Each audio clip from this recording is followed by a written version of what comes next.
Hello everyone, আবারও সবাইকে স্বাগত একটা ছোট্ট মিনি ব্লগে। এখন আমরা আছি গুজরাতে।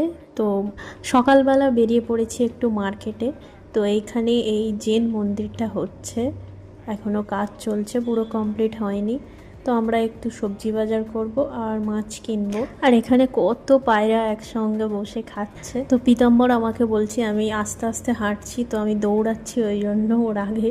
তো প্রথমে আমরা নেব সবজি বাজার, তারপরে কিনবো মাছ। তো মাছ মার্কেটে যেতে হবে, তো সেখান থেকে মাছ নেব।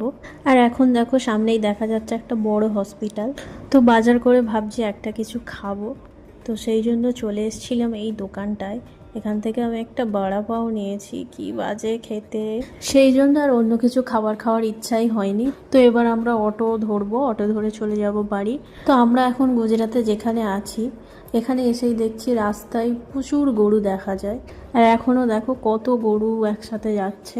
আর বাড়ি ফিরে বানিয়েছিলাম মাছের তরকারি আর ঢ্যাঁড়স চচ্চড়ি। তো চলো টাটা, আবার দেখাচ্ছে।